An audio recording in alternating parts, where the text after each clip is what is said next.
Back on NBA TV, making the call. Joe Borgia with us today. 3D Dennis Scott. I'm Jared Greenberg. First 3 quarters of the show, we gave examples. You did a really good job of teaching us the rules of the game. Now, let's see if we learned anything and make the call, Joe.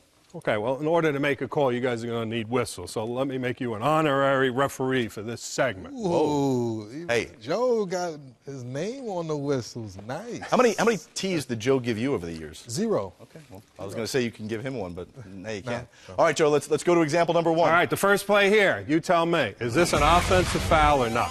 Dallas against Minnesota. Rodrigue Beaubois with the ball, guarded by J.J. Barea.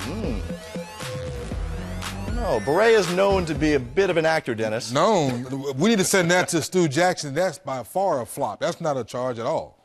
And how about you, Jared? Yeah, I think a close look on that might show Barea caused himself to fall down. Oh, you guys are pretty good here. You guys are pretty good. Let's show the play. So what we're going to see, I mean, from first angle, it looks like he throws out his left arm. Okay, knocks JJ over. Well, we know Roddy's not that strong to push JJ Barea over like that. JJ has a got his arm locked in. There is a little something going on there. I ate my carrots. Good vision. Yes, you did.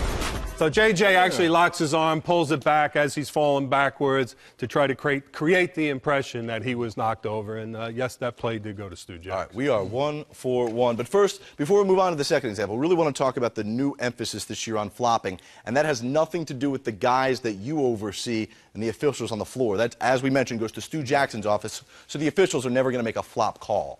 Flopping is strictly a post-game decision. On the court, referees just try to get the call right. All right, let's move on to example number 2 as we're 1 for 1. All right, second play. Is Chris Paul fouled in the act of shooting or not?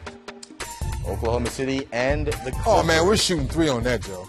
End of the quarter, end of the half, Chris Paul sees that, runs into the defender, shoots the ball. It's got to be 3 shots. Yeah, it looks like he's going pretty close. It looks like he's got an opportunity to make a half-court shot there. Yeah. Well, if you remember 3 years ago, we had to put in new interpretations for the rip-through and for take foul. That's right. Well, this falls into the category of the take foul, okay? On a take foul that's not a drive to the basket or at the end of a period or at the end of a shot clock, offensive player Chris Paul here must be in his upward motion to shoot when contact occurs. Very, very smart player, Chris. He knew it was coming, but he started his upward motion just slightly late, so that would be a side out. Okay. All right, let's go to our third example here. As we didn't get that one right. We'll see if we can... you'll get this one. This is an easy one. Sure. Blocker charge. Blocker charge. Blocker charge? You taught us a whole lot about that. Taught you a whole lot. Blocker charge. Oh, that's a blarge. You got to go one or the other, Dan. All right, let me see. I got to go charge. I thought Sullinger got there and got set. The shoulders and hips were there. Even his feet were outside the restricted area. It's got to be a charge. His name is Jared, so I'm going with him. Mr. Sullinger, the rookie, good defensive player. I think he made a good defensive move. You know, I tell you what, let's show it again here. And I'm with you. Those first 2 angles, I mean, Sullinger is there, right? We talked about does he get his body. But you wouldn't be showing this to us if it wasn't Jared, this obvious. Would I do that? That's a charge, Joe. Really? Let's look at this angle. Well, I didn't know referees were able to get up in the scores clock and look down on the play, Joe. Well, if we sat up there, they get a lot more calls right. But we get this play right.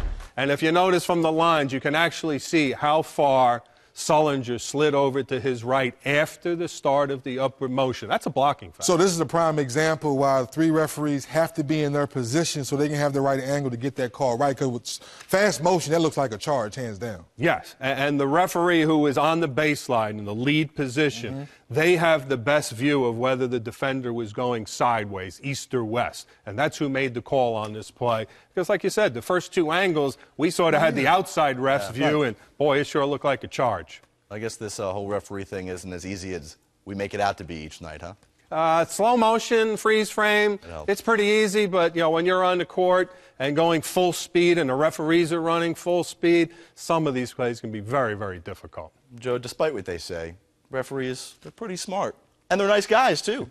Well, also, too, referees understand that try to have some type of relationship with the players. It makes the game cleaner.